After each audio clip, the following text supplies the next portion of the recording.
and allowing yourself to become anchored and centered in this present moment. I invite you to close your eyes, or if you prefer to keep your eyes open, I invite you to lower your eyelids in an almost closed position. I now invite you to take in a nice deep cleansing breath to a count of 4. Hold it and release this breath to a count of 8, allowing the abdomen to contract and release fully.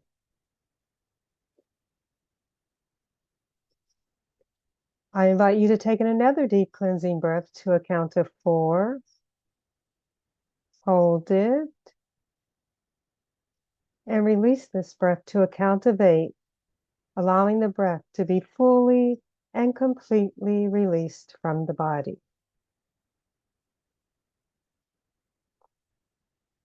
On your next breath, I invite you to breathe softly and gently as you normally do. And as you breathe in and out,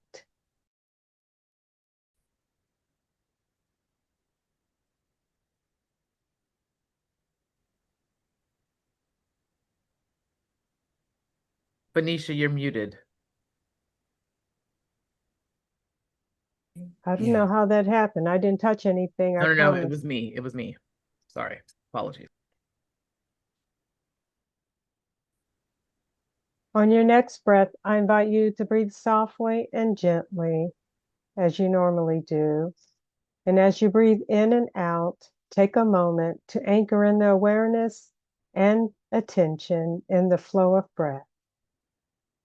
As you continue to breathe in and as you continue to breathe out. And as you focus on the flow of breath, do not try to change it. Do not judge it. Do not be concerned if you're breathing too fast or too slow, too shallow or too deep. Just simply observe the breath as you're breathing in and you're breathing out.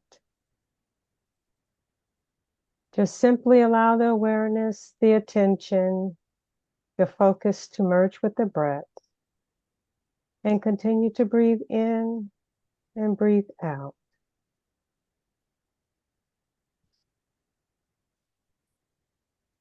And as you focus on your breathing, bring your attention inward.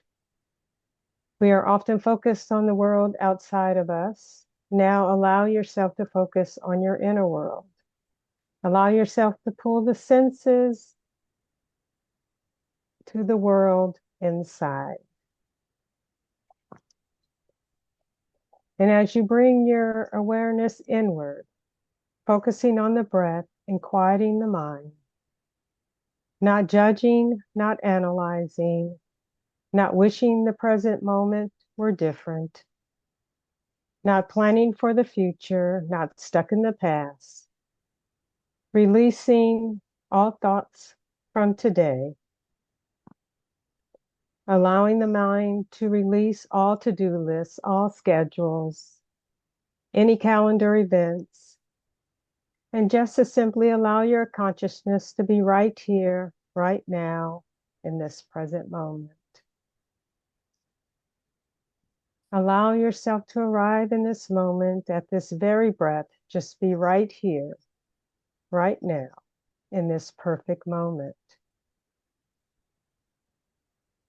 I now invite you to bring your hands together to your chest in a prayer position and gently rub your hands together. And now bring your hands up, placing the palm of your hands over your eyes, covering your eyes.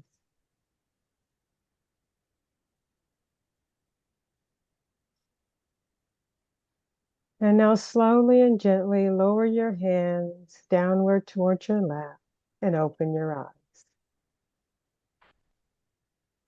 And now I'll turn it back over to you, Giovanni. Thank you so much, Linda. All right, everyone. We are going to bring up Brianna, and she is going to take us on the reparations journey. Take it away, Brianna. Welcome. Hello. Sorry. But hello. I see so many familiar names on the screen and faces, and I love that. I told you I was like, it's a good segment of people. I'll be like, I know who that is, and this person, and this person. So perfect. And Lottie is here as well. And now, oh, here we go. Now that it moved me to gallery view, I lost her, but there she is. Um. And so we can pull her up as well. And so I wanted this. I'm going to start off with there's a couple of short clips where I probably one. I'll go with the one and then I'll show you the other. Um, Starting with the documentary that Lottie and I are a part of, just a short snippet of kind of to set the tone for what we're going to talk about. And then we will go from there. So let me share my screen and make sure I also share my audio because I know that is also important. Um, okay. And can everyone see? Yes. Okay, perfect. I've looked at my own family history and I've documented 3 different governors that were likely involved in creating the laws of slavery. When I found out that Brianna had studied political science, that whole area, I thought, well, that matches the harm that I need to unwind. For white people, one of the most important things to know is this is not a gift. I am repaying a debt. I started working with Lottie. I've learned things about my grandmother. I've learned a lot about my great-grandparents, down to the personality traits and even some of the ways I stand when I take pictures is very creepy to see someone, who's born in the 1870s have the same pose when she took pictures. Bria and I teach a class in reparative genealogy. We really cater to white people who have a family background of enslavement, and we give you an idea of what steps you would take to begin to do repair work. One of the first steps, understand the genesis of the racial wealth gap. You've got black people today in America that own about 2% of U.S. wealth. After all of this time, about 2%. How did we get here? The history of my family really shows exactly how it works mechanically. It all started with Elisha Paxton, my 3rd great-grandfather. He established a plantation near Lexington, Virginia, beginning around 1815. And with the proceeds, likely from the plantation operations, he was able to send many sons to law school, including my 2nd great-grandfather. So right there, you have the benefit of his education. In the early 1830s, several of Elisha's sons, including my 2nd great-grandfather, moved to the Mississippi Delta. There they set up a law practice and later multiple cotton plantations. Cotton became king. Cotton drove the creation of the Wall Street banks and made really the economy of the United States. But where did it put African Americans? If you go back to 1860, we know there's about 4 million black people held in bondage. Those people are the most liquid asset in the country. 22 trillion in today's value in terms of the value of those folks to the country. It's an enormous impact. So the first is what was extracted from those people during that period of time. The second is what was extracted from those people following that time during the Jim Crow era.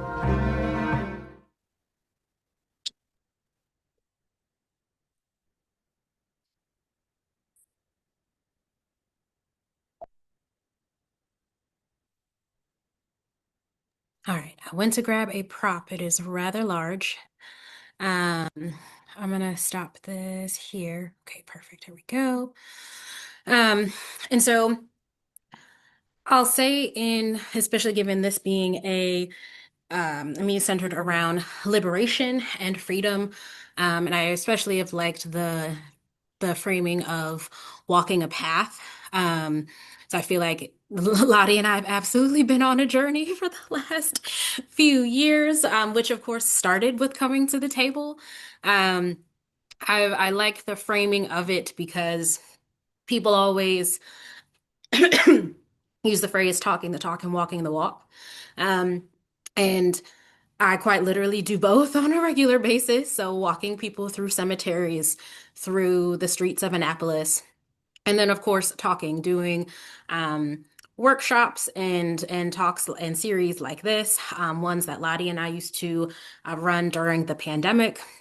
And do kind of on a as request basis at this point, and occasionally just kind of a variation of them in person when we're able to be in person together, or doing them separately. It took a while before people realized that Lottie and I are on two different coasts, and are frequently not together. And so they're like, well, your counterpart, y'all can both just show up. Well, she's in Colorado and I'm here. And so we can't both just show up anywhere unless you're talking about showing up in a space like this on Zoom.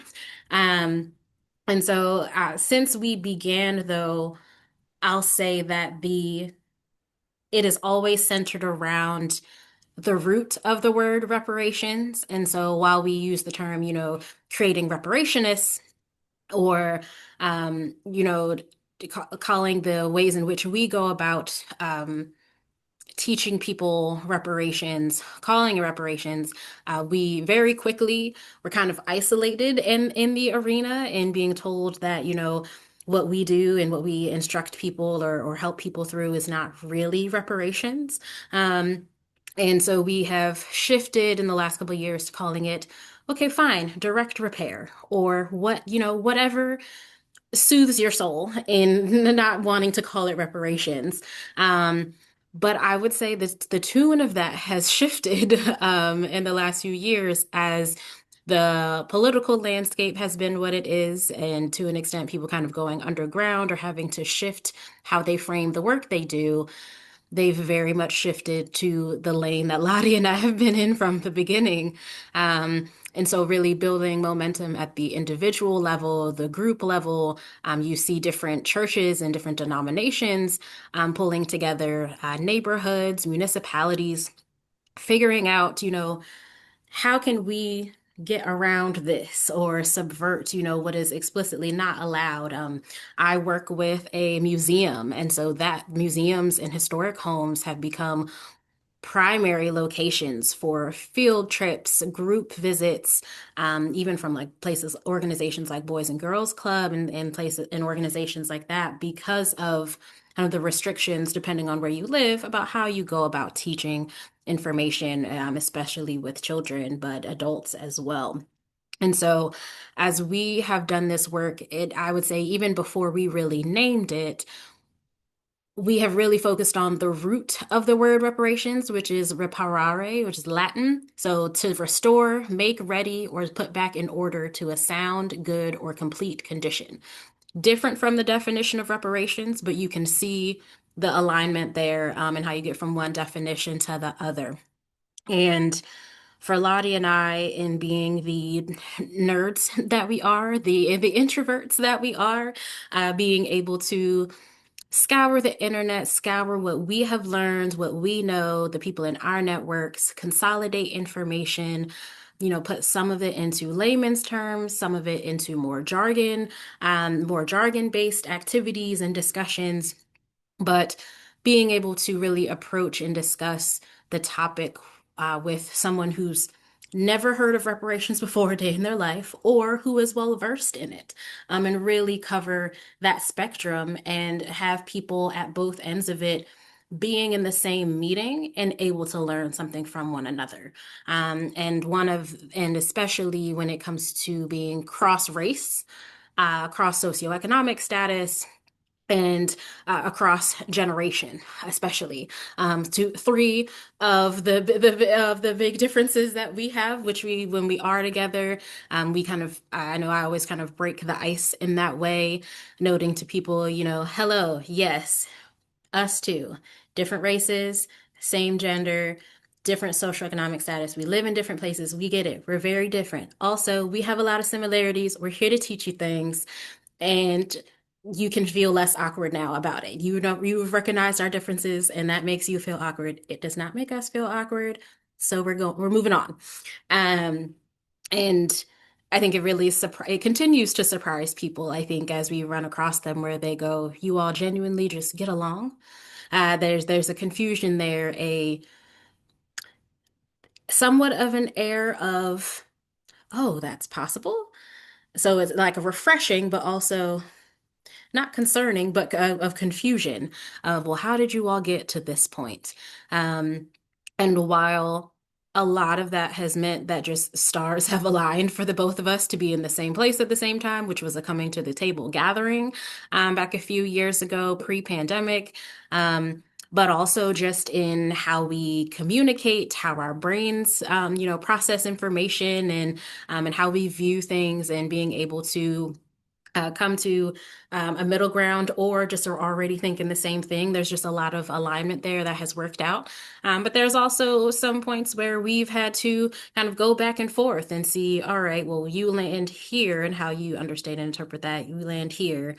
How do we blend the two, or at least present that when we're talking with other people, and realize that though we differ in how we would approach something or how we understand something, that there's still work that can be done, even if we fall on different ends of a viewpoint, or an approach to how to go about something. And so our work has heavily centered on education. I think even before we really named it as centering on education, so much of it early on was educating ourselves and consolidating what we had learned ourselves, and realizing just how much we had to work with.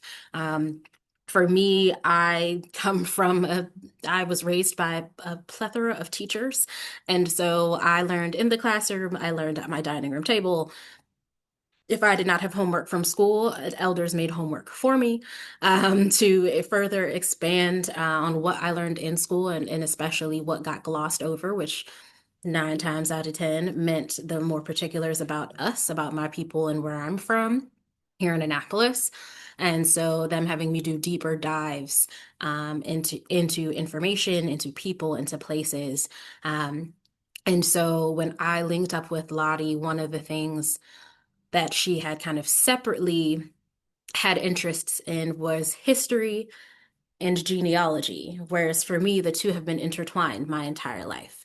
So as we're talking, sharing ideas, sharing information, nerding out about being on Ancestry until 3 a.m., and teasing through ancestors, and, well, if you were reading this, does that transcription seem right? Or you make your tree that way? Well, that's odd. I make my tree this way. And so why do you take that approach versus this way? Do we do a DNA test? Do we not? Do you cold email people you match with, or, realize maybe a descendant, or do you not? And really realizing that, at least for me, the approach that I've known my entire life of how to understand history, politics, genealogy, you name it, everything that intersects with race, it was very much an anomaly. And that's very much as we developed the Reparations for Slavery portal, the approach that we have taken in working with people and making information available to people in the directions that we put them in, to see how they would like to go about not just reparations, but in the end, as we came to learn, freeing themselves, and a lot of times freeing a lot of family trauma or patterns, freeing a lot of feelings around guilt and shame, a lot of freedom that comes with learning. While it may start out as, shame or confusion or anger, the transformation of those sentiments that comes with learning more, being in the Zoom rooms with people that are like-minded and struggling through the same things, a lot of times white and Black, because there's a dearth of information there is, excuse me, there's a litany of information where even Black counterparts didn't learn it or didn't realize it or wasn't pieced together for them. They knew the bits and pieces, but never were looked at the whole picture. And of course, a lot of times our white participants never having learned that information at all. Um, and so the education has really been at the heart of it. But it has been a journey for me to see what I thought was just the natural way to go about understanding people and places and politics be a novel concept to people. As Lottie and I have embarked on this and been doing this for, are we in year 8? I think. Starting year 8. Yes. So I think, yeah, what, May, June, year 8, something like that. And so um, to see that have a ripple effect on people, not just in our respective states, but across the country, including, you know, a significant chunk of the people that are online with us this evening. 'Cause Lottie, I know you've noticed some of the names that are in there. I'm going to pause there, let Lottie chime in, and then I want to kind of set the scene in talking about examples and ways in which we've gone about it. Um, and then I'll show you the artifact I have here as well. Thank you, Bree. And thank you. It's delightful to be here at the last minute. I just noticed it was happening today. So I'm thrilled. And I just want to say simply that Brianna and I really we are map makers. We are putting together puzzle pieces from different directions, trying to figure out exactly how things fit together and creating a map and and the through line of the history for people to, a path to walk. And the path of repair, what I, in the most simple way, like to tell people, if you engage in direct repair in the manner Bree and I are doing, or the manner many pairs of people in coming to the table are working toward repair, if you engage in direct repair, anybody who does that will, in effect, become a reparationist. Whether you use the capital R reparations word, which really in our, our accounting refers to the National Program of Repair, or small r, personal repair. It's a continuum and they are connected through the heart. I'll just say that. So yes, our work has evolved over the 8 years, and currently, I think one of the most important pieces that we did is we did a 2-year course with our Coming to the Table group, over 40 sessions, and what we're doing right now is producing that into a video short series, so that anybody, you don't need 2 years to sign up for a class. You could actually watch all the videos in about 2 hours. Um, so anyway, that's we felt like that experience and the experience of our working together in repair genealogy and also some of the financial repair elements, all the different elements really have brought us together and really we hope will inspire other people on a continual basis to join together and work in this way. Thank you. Thank you. So I'm gonna back my laptop up here and unblur my background. So I'm gonna drop, and I dropped this link and another one when I sit back down into the chat. So when I originally spoke with Giovanni about doing this, and her and Linda Davis and a few other folks when they were out this way in Annapolis, um, it brought me back to, and it's funny that it popped up when I was pulling the link for something else. But as far as what they wanted me to talk about, or how they envisioned the session going, I wrote something that essentially encapsulates this back in 2020, that very much describes, it's through a more personal lens, through my personal lens, but very much describes the work we've been doing all of these years. And how I've always been taught to look at and approach things. So at the individual level and especially the local level, I'm one of those people that says all politics is local, and I mean it. And having grown up being raised by a civil rights activist, a first Black police officer of the county.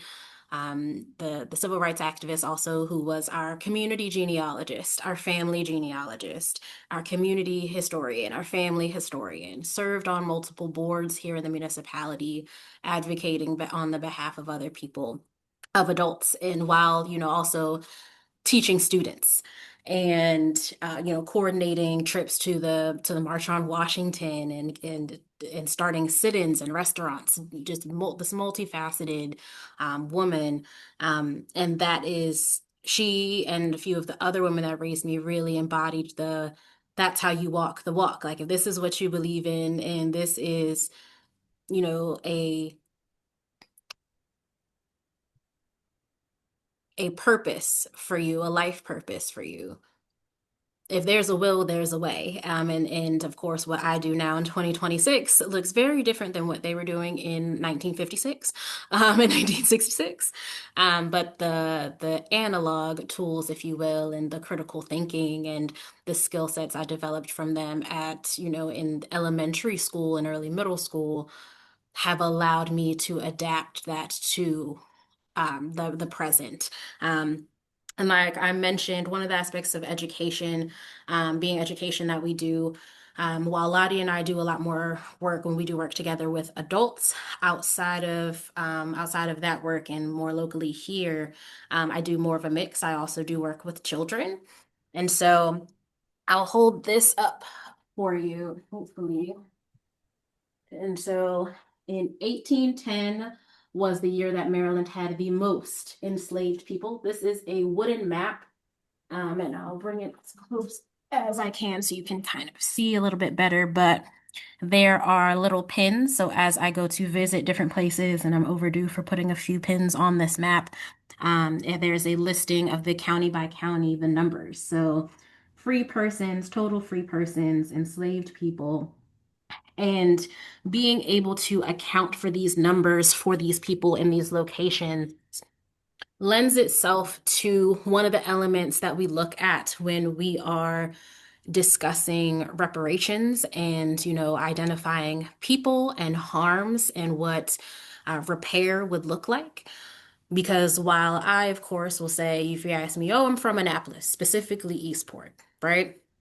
There is a whole geographic history to that statement. So, Eastport, for instance, Eastport is now a part of the city of Annapolis. It used to be its own town, solely in the county, not engaged with the city at all. Our people migrate from three and I would say arguably four counties. We have been, while in our Eastport little area, our families, even in back to our elders' recollections, have been all together since 1870 in our one location. But when you look at the geography and you trace things further back, our families from our respective counties in our little kind of pods of movement have been in with and around each other since the 1820s, just in other counties of the state. Um, and with many of those tracing back to another part of the state where, less people migrating together, but still migrating together. So for me, that being the lower eastern shore of Maryland. And that is not the story for Annapolitans who are strictly from the city of Annapolis. A lot of them, their ancestors literally came by boat into City Dock here. They have only ever been here. I hear someone, I just don't know who. Take care of it. I'll take. It sounds like chips. Um, hopefully they're good chips, good selection. But the geography of that is important. And so when I talk to children, I really impress upon them the importance of your sense of self in part should be coming from who you come from and where you come from. And that builds a sense of self and a sense of belonging, especially with our Black children that are in a predominantly white city, predominantly white county. We're only about a third of each, a third of the city and a third of the county. That is extra important because while we may see the people that look like us more nuclearly and more closely, when we're going to school or anywhere else, we are surrounded by white faces. And you know, unless we're going to Baltimore, Washington, D.C., you name it. And so teaching them the importance of asking questions. And so that education, not just being what you get in school, but you can also get at home. The multi-generational households are still very prevalent. And so it's important to ask your mom questions. Ask your, for a lot of them, their grandmother questions. You know, their great aunts, their extended cousins, and the importance of knowing past who your first and second cousins are. And that helps, and the ways in which that helps them understand themselves. The way that, you know, while your favorite restaurant actually used to be you know, a crab picking location, and them going, I love crabs. You telling me? Like my family's lived here a long time. You telling me some people in my family might have picked crabs if we still live near there? Yes. That's something you should ask when you go home. That's something to look up. And fortunately for them, they don't have to look it up in the encyclopedia like I did. They can use the internet. But showing them pictures, artifacts, little oyster shells, or tools from old boat building, black boat building shops to really get them to have the tactile experience as well, walking them through the museum to show just how prevalent our Black population has been here in Annapolis and how we were everywhere. You could not turn around without seeing us. And while we may have looked like we were free because we were autonomous, we were not. And so I want to dive into some of the examples because we use, I know, at least for me and in our conversations, individually, but also in different workshop groups, there is, and it never seemed like it in the moment, but imagination was so much a part of how we've come to the direct repair possibilities. It seemed, I feel like, much more logistical for us, or just practical or pragmatic. But in talking with other people or in looking back, you go, you know, it really did require vision or innovation or, you know, not necessarily, well, inspiration, yes, but just imagination of like, well, what if we tried this? And we did it this way. And doing that with a series of people, whether they've individually consulted us or, you know, in having random thoughts at 11 p.m. going, does this make sense? If not, we'll talk about it at, you know, a more reasonable hour when we can either make sense of it or not. And throwing the, just kind of throwing the ball around in that way. But outcome wise, and then I'll work backwards. Personally, I my sister used to describe it as me being a guinea pig, but I was like, you know, being a guinea pig is really working out in my favor, and so you know this is fine.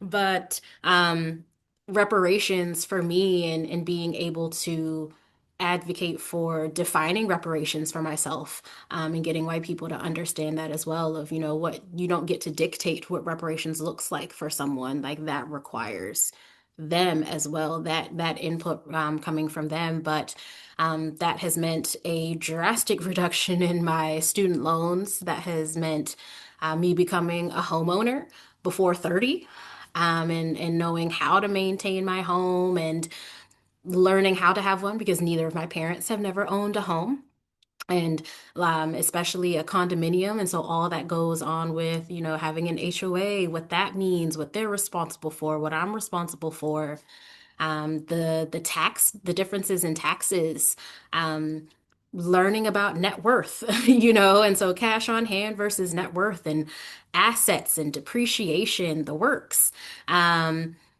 And being able to better financially plan, or even know what to look for, or, you know, at least be able to better isolate, you know, the saying of you don't know what you don't know. And That's where some creativity comes in also, and yeah, some boldness. Like for instance, you've got part of the puzzle, I've got a different part of the puzzle. And so even though it's everybody would agree African Americans need to dictate what repair looks like. And there may be elements that you won't think of because you haven't had access, but I percent. have those puzzle pieces. And so there needs to be a boldness. So if you're talking about a topic and I know that I have more information, I have to be very bold and say, okay, you want to do this? Well, I have all the information you need, and here's what you need to know to really take full advantage of this. One example of that, in order to own a condo, Bree needed to learn how to read a reserve analysis. So finance boot camp was in order. At this point, and the other thing is, she had to also be willing to tell me some very hard history about her family. So we have to be able to share at a very deep level. She talked about heirs property loss in her family. I talked about different aspects of wealth holding, and we both looked at how the racial wealth gap played out in our families. And in fact, many of you have seen our lecture where we take it all apart and look at exactly over 400 years of history how our families are affected by the racial wealth gap. My family earning money through slavery, and Bree's family held back as people like my ancestors are hamstringing people like her ancestors.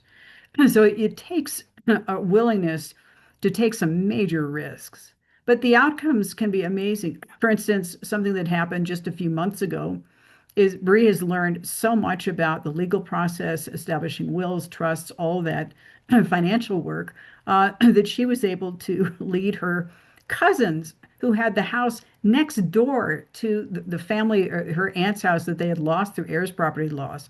She is now going to prevent that from happening for another family. She said, hey, we need to be talking about setting up a trust. You guys need wills. Because she learned all about that process through working with me. So you have to be bold. And so I listen to Bree, and Bree leads, she's in charge, and I have to be willing to interrupt and say, okay, you're missing something. I've got that puzzle piece. You can't even see it, but I'm going to hold it up here and we're going to put it together into the puzzle. And so there's a weaving together of our knowledge. There's a weaving together, and that weaving is what creates the connection through the heart. Um, I'm not just randomly sending money here, doing this, that, and the other. There is a growing together of our lineages in the lineage of repair. I'll just say that. Thanks. Yeah, and I know one of the times, and I forget which session, I think, and actually, it might be at the when we first kind of coined it and added it to our lecture, in talking about co-liberation or mutual liberation, and it looking different for each of us.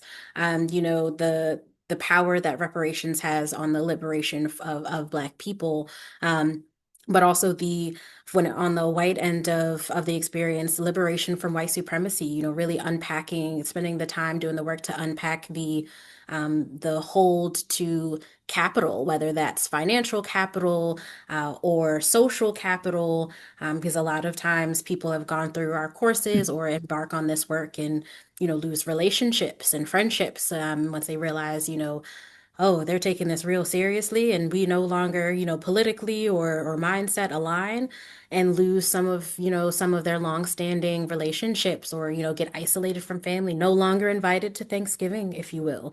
Um, and but the liberation with comes with knowing, I'm operating under my morals and how I feel like the world should be behaving and acting, and I'm trying to lead by example.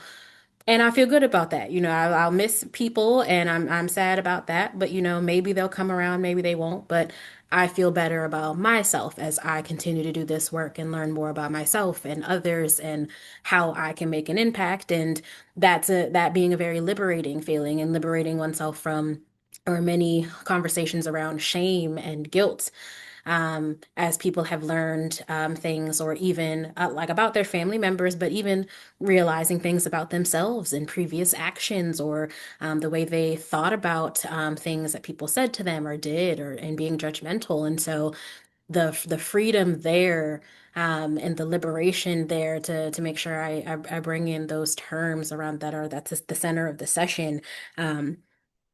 has showed up in, I think I would say, ways that we have expected, but also in a lot of ways that we didn't expect, both for ourselves, but participants of sessions and even family members. So even my mom, my grandfather, and everyone who's gotten invested, and they're like, you said this white woman is doing what now?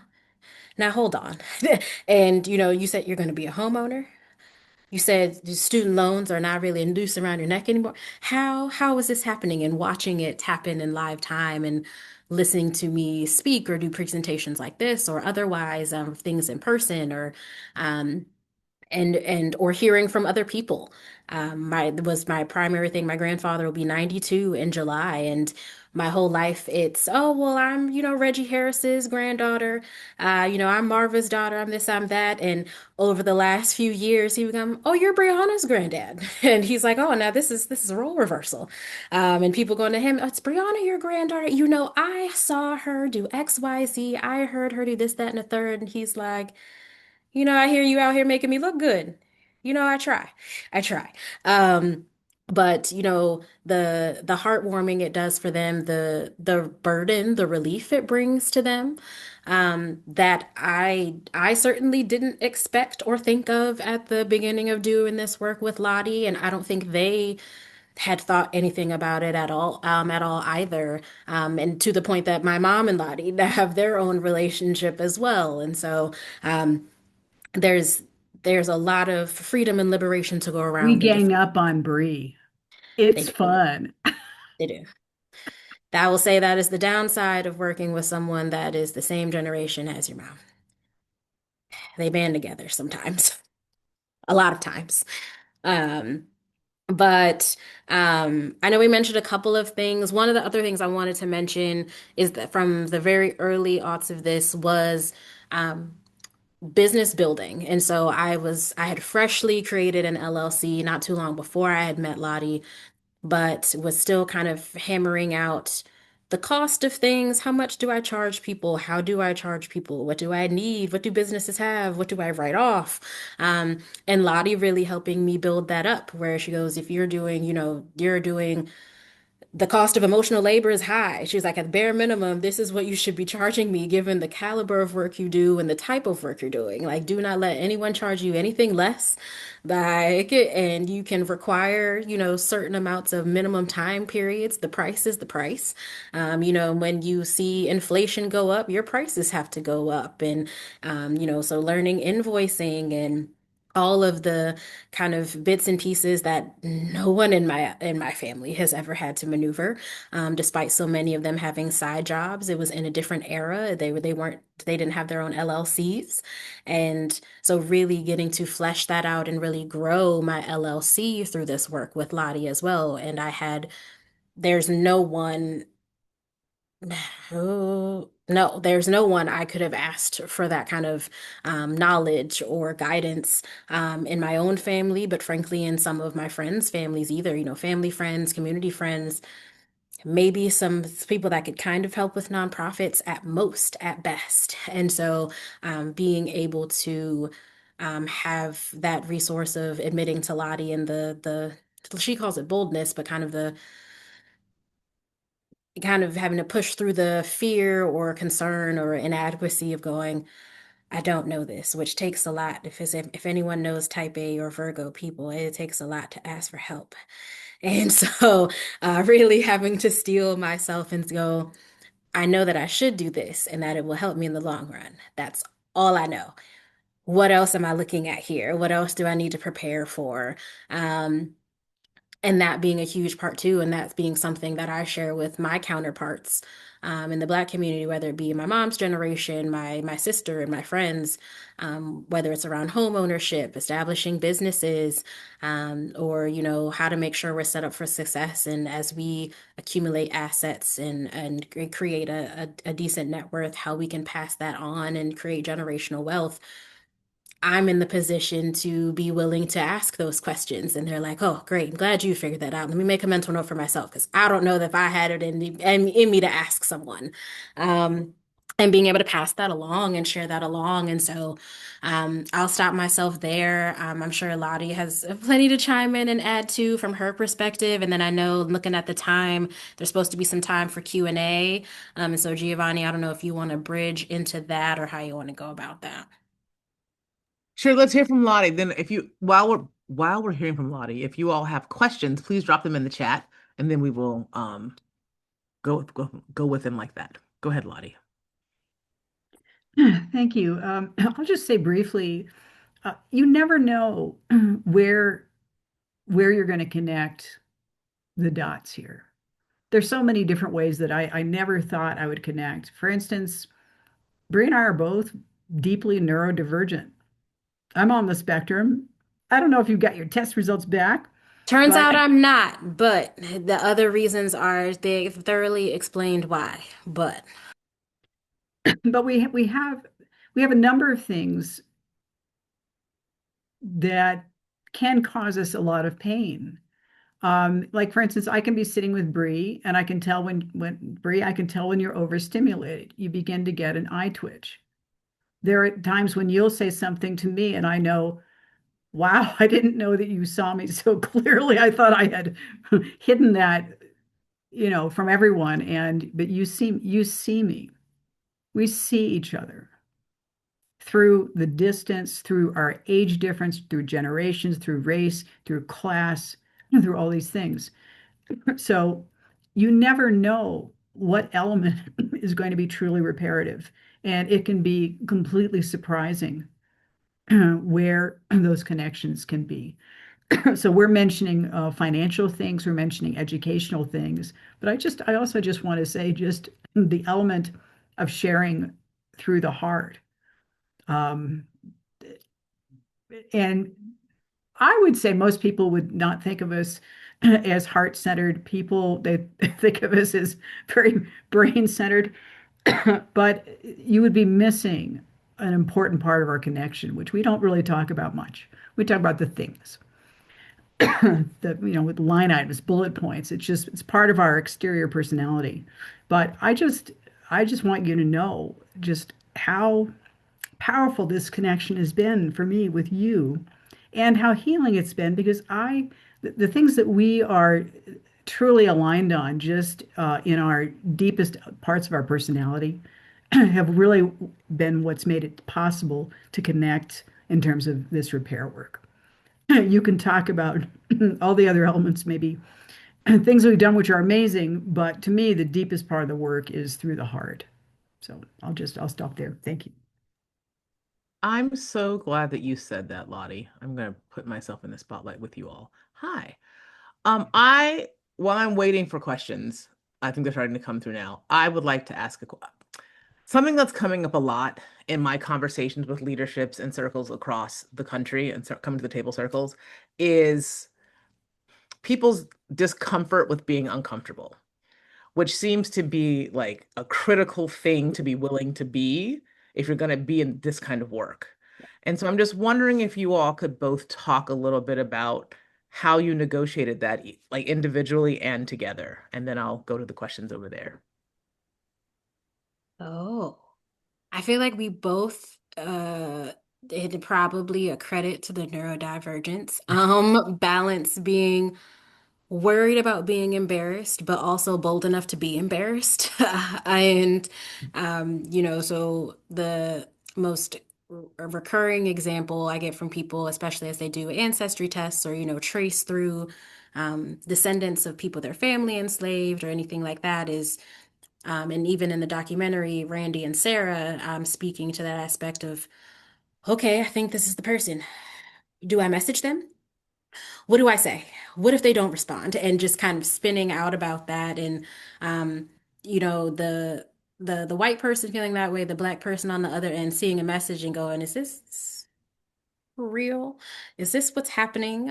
Where, in general conversation might go, oh, well, if this white person pulls up to me and says this, that, and the third, like I'm gonna respond this way and do this. And then when it happens, they're frozen.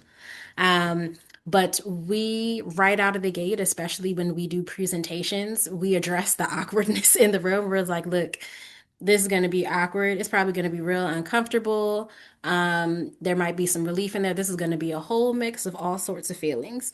Now, we don't tolerate crying in ours, so we do kindly ask people to like turn their video off or something like that because it's like we're here to like this is here about action and learning. And like and there being other spaces for that and that being an indicator of deeper work that needs to be done.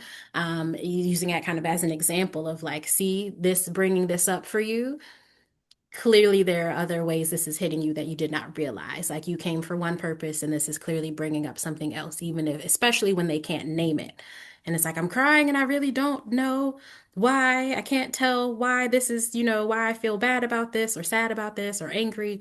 Um, but we name it from the beginning, and that in and of itself kind of helps people, whether virtually or in person. Um, but it does require a certain type of person has to be coming to it to be, a certain person has to be a part of being in that group, in that session or whatever is happening. Um, you have to be at a certain point in how you view yourself or how ready you are to engage with the work to be able to push through the awkwardness or discomfort, or at least being interested in or um, intrigued by the potential discomfort, or to go being willing to go, why do I feel that way? I'm gonna figure that out. Whether that's journaling, whether that's diving deeper into research, asking questions of others, but being willing to go, I'm having this feeling and I don't know why, and I don't want to shove it down. I want to be curious about it. I want to metabolize it. And so we try to bring that framing to it where not to come off entirely dismissive of, you're going to have emotions through this, but, there is a way in which to engage those that isn't for what we're doing right now, but one of the other ways we go about it might be, or we, of course, have come across multiple people in this area of work where that's their primary focus is the somatic work and working through that, or affinity groups that we can connect them to other people. Um, but to have the different ways you're here to work a certain muscle.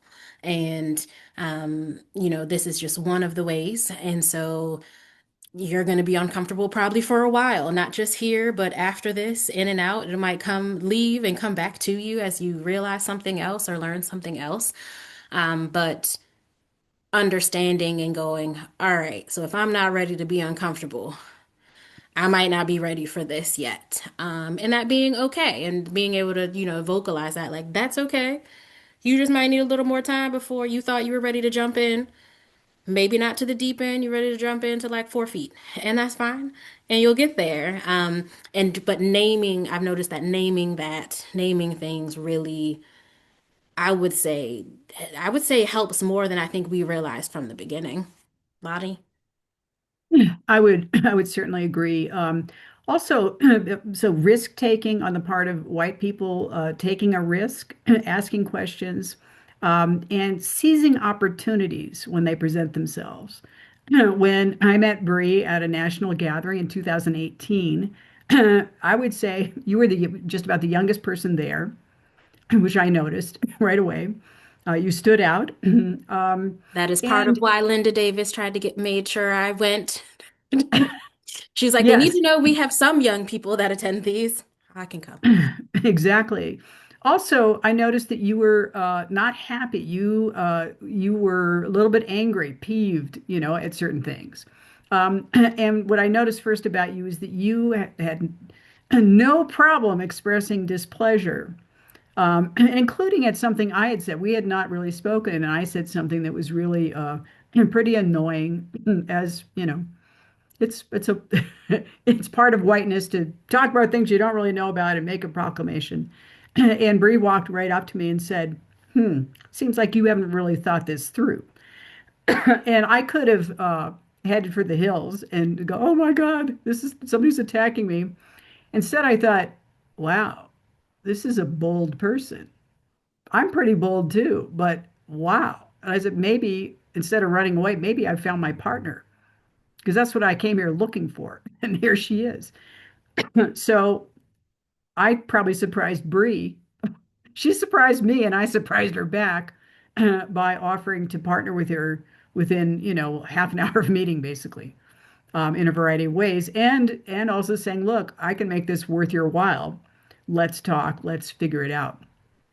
So, what what made this possible is something a mentor of mine, Melchor Hall, has talked about.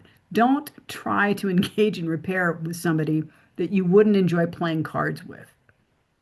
I looked at Bria, I thought, I like this. I like this young woman. She is zesty. She's got a certain something. I like it and I admire it. And that's what made our my sensing of that and Bree's deciding, okay, I'm going to take a risk right away. We have that in common, and so we were well matched. So feeling through a relationship, it's just like any other matchmaking. There are people that you don't belong with that you're not going to be compatible with. Don't try to engage in a relationship repair with somebody you're not going to be compatible with. Um, I'll stop there. Well, thank you both. You actually have answered one of the questions that's come up. Is how did you all first connect? There are a few other questions. There has been a lot of talk about how Brianna has been helped by Lottie, but what has Lottie learned from Brianna? Oh, y'all are trying to make her cry. It's a rarity. I've cried. I got misty once already. Yeah, it'll happen. I have learned humility in doing this work. I have learned that I'm a deeply arrogant person in a lot of respects, and that in order to do this work, I've had to relax that arrogance. I have to learn what that arrogance has to do with white supremacy, with elements like individualism. I mean, all the I've had to sort of peel back the onion and realize what my family conditioning has been. It's a deeply humbling exercise. Meanwhile, um, Bree has been eating popcorn, kind of watching me, finding it entertaining. And the fact that we share a kind of an evil sense of humor makes all of this possible. I I can't even I've never had a relationship like this. I've never had a relationship that deepened to the point in year 4 that we determined at midnight one night on a Friday night texting through my sending a joke zinger text, and by the end of the evening, discovering that we were related through slavery in Maryland. We were brought together for a reason. Sorry. And you have to be open to whatever comes. So um, I don't have children. If I did, my greatest hope would be somebody as wildly just fabulous as Brianna, bold, insightful, brilliant, way smarter than I'll ever have been or ever will be. Just a sense of love for someone of a different generation. I have never really experienced that. My family is, Brie and I have also, there's been a lot of damage in our youth, both of us. We share that experience. The reason I know about that is because Marva, Brie's mom, ratted her out and told me. And thank God she did, because you might not have ever told me some things. And then I realized, wow, we have that in common too. So we have a basis of healing in our relationship. Even though most people who know us think, oh, you guys are pretty tough, tough cookies, but underneath that, there's been a healing process. So I could go on all night about what I've gained from this relationship. And it's way beyond engaging in direct repair. That's nothing compared to the other parts. Yeah, So I'll say there's a different type of direct repair, and kind of seeing even in on my end and knowing my experience or where I felt that there has been lack or, harm. Um, Realizing some of the ways that there's overlap or where I'm more abundant that Lottie has not experienced. And I'm like, what do you mean that's not a norm? And not just because of race, but because of, generational family traumas. And so as we try to work, because part of that genealogical work is uncovering patterns and not just, health patterns and looking at death certificates, but behavioral patterns. The same thing social workers and therapists do when they make the genograms and dissect relationships between family members, but tying that back to white supremacy, social conditioning, the politics of the era they're living in. And so seeing more value in what I did have and exposure. And so while not having certain types of resources, having others, and just kind of the mix there. I remember kind of the first time Lottie brought that up. I think in my talking about my relationship with my mom, and she was like the kind of the same thing a lot of people will say. They're like, your mom is kind of like your best friend, isn't she? I'm like, she's in the top five. I'm not gonna lie, she is. And Lottie being like, I could have never imagined having any type of relationship like that with my mom. Like, no. And being able to explain how that was and me going, what the heck? No. Like even, at our poorest, at our this, at our that, like my mom and I have always been like this. Like, what do you mean? And so they're being healing in different ways on that side. And then of course getting to meet my mom going, oh, I understand. If this is how she is, I totally understand, how it's been. So Thank you all for being willing to answer these questions. We have some questions around um, can you speak a little about how a white person can offer direct repair rather than trying to be a savior? And then there's another version is what do you mean when you say partner? What kinds of actions might those be? the So can you speak? partner one is short, and so I can say that and then go back on mute. But the partner aspect comes from more the specifics of when we were at the national gathering. So I'm sure Linda Davis remembers, but the reparations workshop that was happening. It involves going around the circle and people noting, how they were trying to make a repair or for those of us, I had my own little soapbox about being on the receiving end of repair. But, we got to Lottie and Lottie was like, look, I want to make this portal. I want me and other white people to come together and make sure that like we are learning what we need to learn and not burdening black people with it, with like teaching us. We need to be doing our own work in, affinity groups and spreading that information so that people are, making informed opinions and social statements. Where are y'all at? Like, who's gonna help me with this? And just kind of being met with crickets. And so Lottie was actually really looking for white counterparts and white partners in creating the portal. And I just happened to be the person who went, you don't even know what making a portal is like. What do you have going on here? And do you know what you're doing? And everyone else just kind of looking at her sideways. So partner in that respect, being, walk this journey with me as we try to basically get white people to get it together and us getting it together along the way, learning along the way, and then helping other people learn. Thank you. I would certainly agree with that. In terms of escaping the the white savior kind of mode, I want to just get back to the concept of co-liberation. We all need to be liberated from elements of white supremacy. My family is a case study about white supremacy because there's no love in my family. Over multiple generations I've traced, you either performed or you were kicked out of the family. You either made the reputation better, made more money, whatever it was, but there was no love. Um, like for me, it's like, wow, your mother taught you how to cook? Really? Wow, I didn't learn anything, Anyway, so for me, it's we all need to be liberated from white supremacy. If I come at this work with humility, saying, I have been conditioned in a way that has harmed me and all of my ancestors, I can see the pain. I mean, we cause pain and suffering, But we also were victims of it back probably for 1,000 years, if you look at history. This is this is ongoing trauma that needs to be metabolized. If I look at it that way, that we were working together toward co-liberation, instead of saying, "Hey, I made it, and sorry that you didn't. Here, little lady, I'll help you out."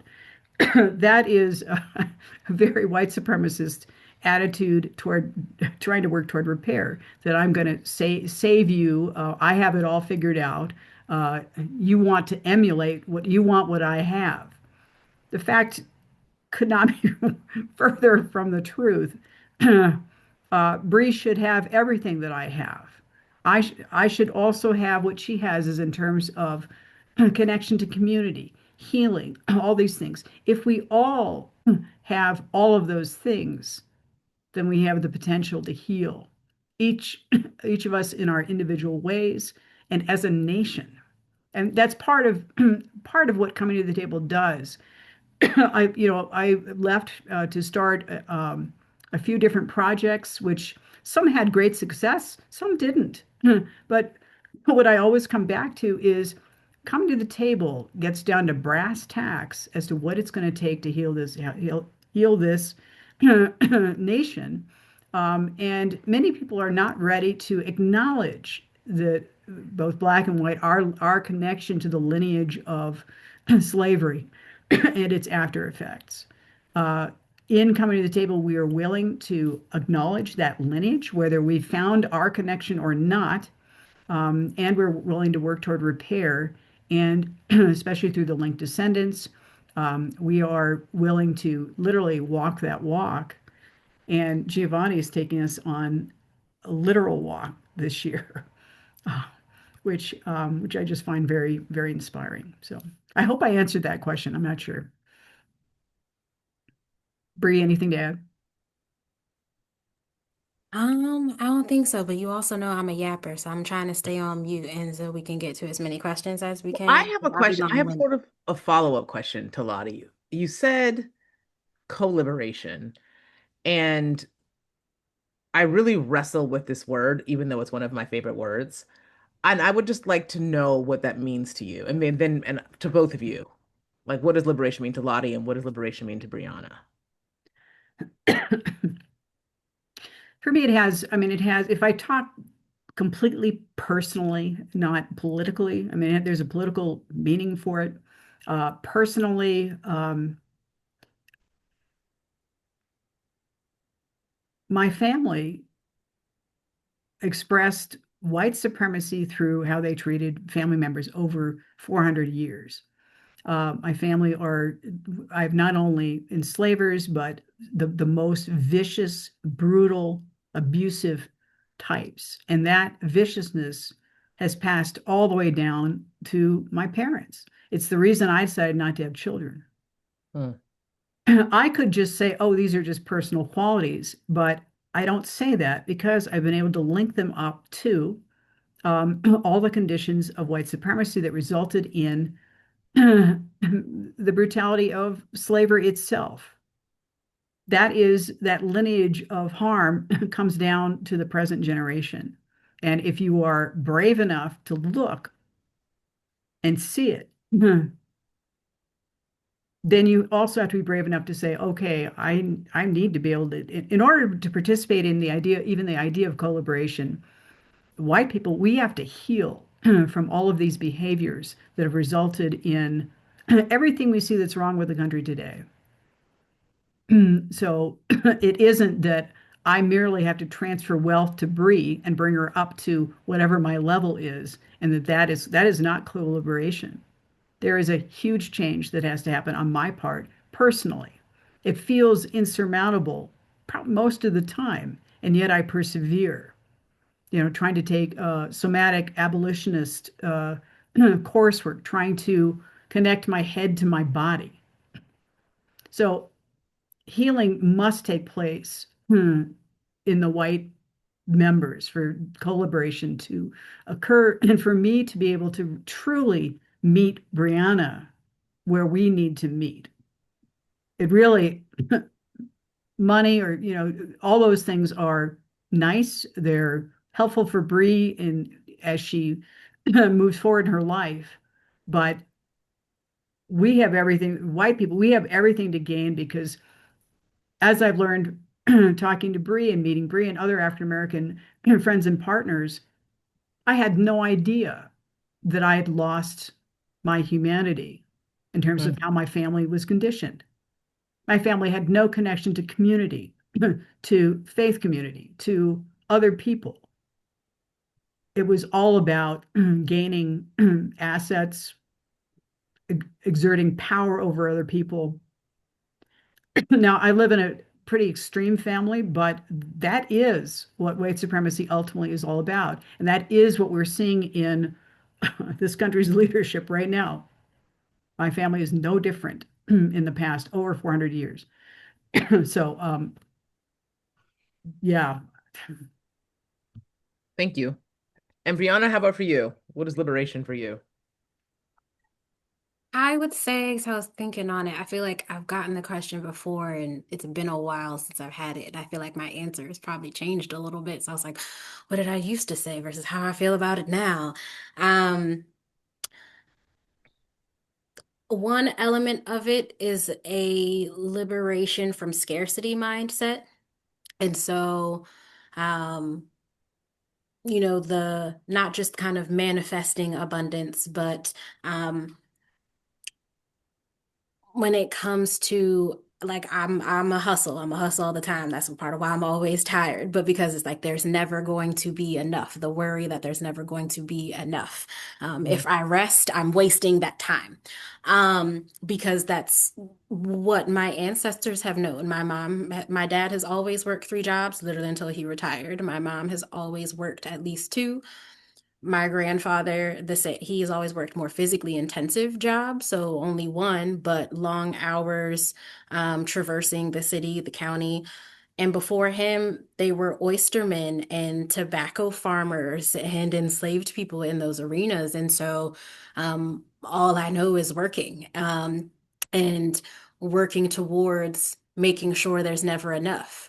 But if you always feel like there's never enough, you're a hamster on a wheel, you're going to keep going. And so, to know that there is a point where you can stop and rest is part of it for me. Um, and I'm not sure if there is a word or a concept for it, but there's a limiting, what's it called, upper limiting or something like that, a limiting mindset to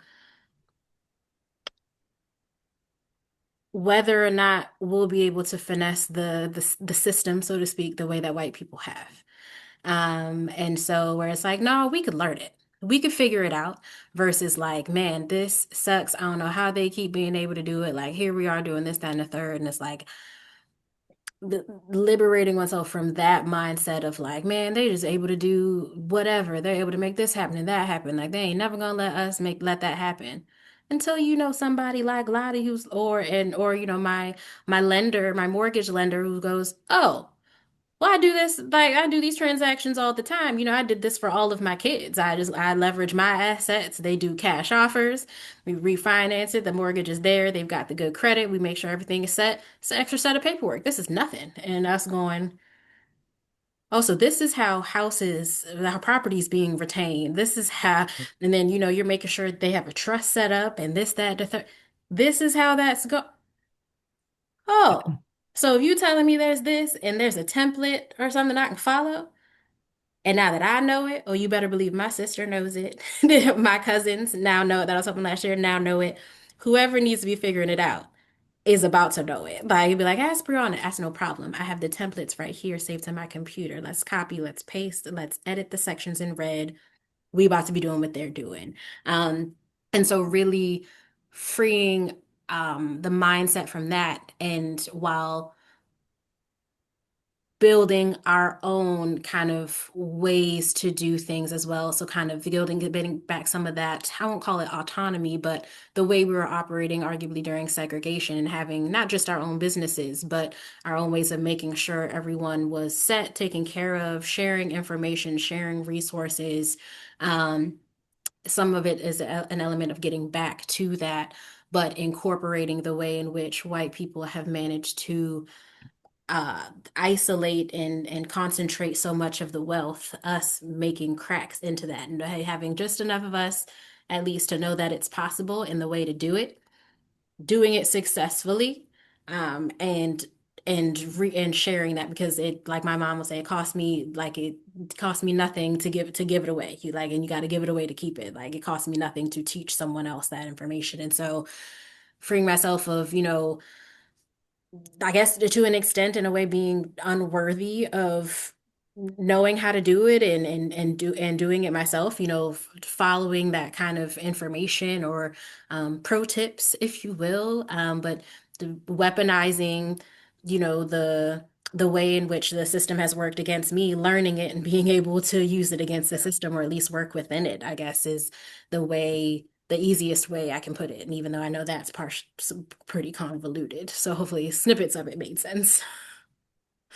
I have something to add there. And this is another example of what a reparative partnership can look like.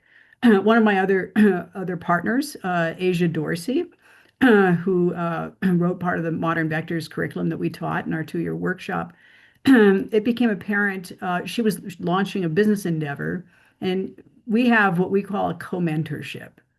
She originally says, "Oh, won't you mentor me on business?" And I say, "I won't mentor you. I'll co-mentor you because there's so much you have to teach me that I'm interested in." And she said, "Well, what I really want to learn is time management." And we went over the history of her family versus my family. And the first thing I isolated was your family has been impoverished over generations. And so your relationship to time is, what am I going to do this hour, then the next hour?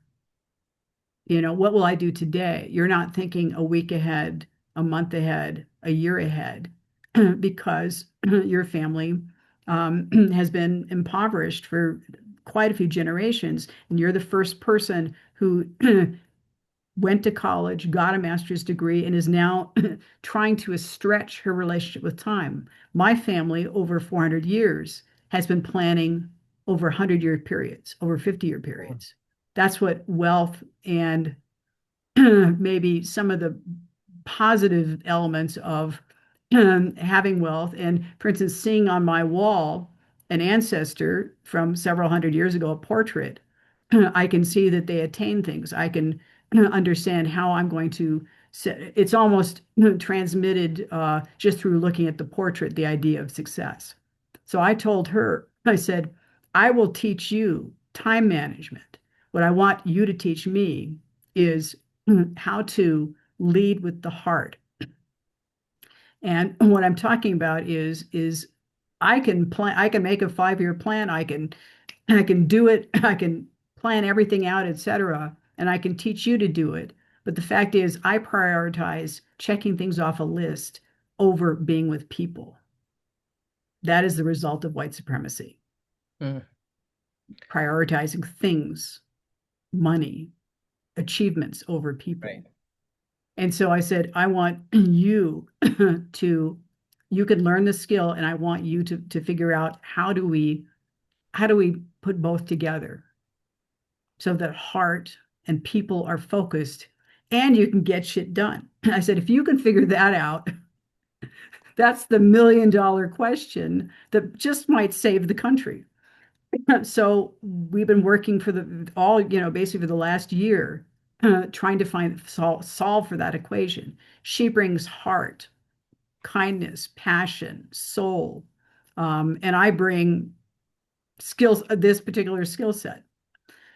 So that's an example of, I feel like I'm getting the better bargain, but she would say the same thing. We're both trading information and coming out really, really so much richer for it.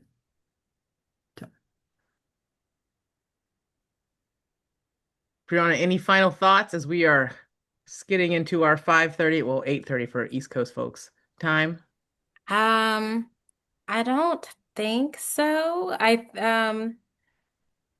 guess the only thing I'll say, and I feel like I used to say it in different ways in our sessions as we got new people, is if us two introverted, neurodivergent people can do it, and it's possible for anybody, anybody, everybody. And so, yeah, that's really it. A lot of people, I think, underestimate themselves, um, and you just kind of have to be. I think a lot of our moments where we were just like, well, we'll just see how it goes and we'll throw it out there have been some of our most successful projects or the ones we get the most feedback about. Um, and so you've gotta train yourself to get to that point or you know, I don't know, incentivize yourself to be brave in some way with regard to doing this work so that you can watch it flesh out into what it's gonna come. Thank you, Brianna. I had not a spiel, I had a clever sentence about reparations in action. I'm going to drop Brianna's ways to compensate Brianna for her time and labor today. It's her Venmo, her Cash App, and her PayPal. Please do so here. I didn't pre-type that sentence. Okay, there we go. Um, please feel free to take advantage of that and to share some love that way. I'm going to I have there's a summary I want to share, but I just hope it's not reducing it too much. It just seems to me that everything that was discussed today is predicated on being willing to have a relationship with someone else, right? Like these conversations can't happen, this work can't happen. I mean, no, let me rephrase. It can happen. I don't know if it endures or is as impactful or transformative without the relationship, Yeah. right? And so, That's it. Like there is the transactional aspect, which I think right. early on is what people, or if they're new to meeting us or seeing the work we do, assume is like a purely transactional relationship.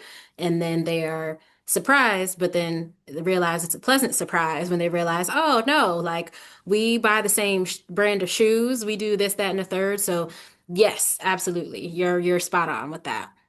And I think it's again, as when I opened our conversation today, I'm hearing from many groups across the country that, Black people won't come back to the groups after they come one time. Or I get a lot of emails from new people saying, "Oh, I just discovered that my family were enslavers and I want to make a direct repair."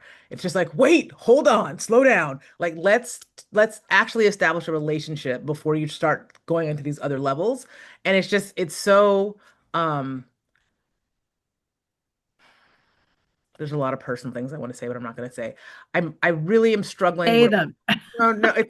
I also believe it closing at 90 minutes. I I That's carry what our both text sides. threads are for. If you I ever carry really both thought sides. what our text messages were, that the stuff that we shouldn't say in this, that'd be what the texts are for. Yeah. I just, I'm really struggling with repair. That's the thing that I don't want to say. And I feel like in this position as program manager of coming to the table, like repair should be leading everything, but I really struggle with it. I'm not entirely sure I think it's possible. And then I'm listening to you all speak, and I was like, well, maybe, right? But it's critical that it's in relationships, right? It starts at the essence of it is in the relationship. And so that is that I want those to be like my parting. I see your hand, Ella, but I'm not going to call on you. So thank you.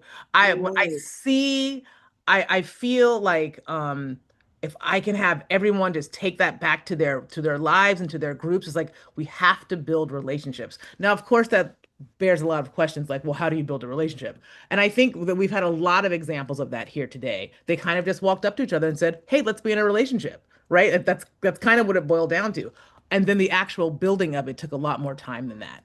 And years. Anyway, things have happened. And so I want to implore all of our coming to the table leaders and all of our coming to the table members to continue to be in relationship or to be willing to be in relationship and to be willing to be uncomfortable as you're building these relationships. And even after you build them, continue to, because yeah, full stop. Okay, I'll stop now. Oh, look, it's 5:29. So if you, I've dropped all of Brianna's, oh, I don't know where they went now, Brianna. All of Brianna's, I'll drop them again. I just found them. Ways to compensate for her time and labor in the chat.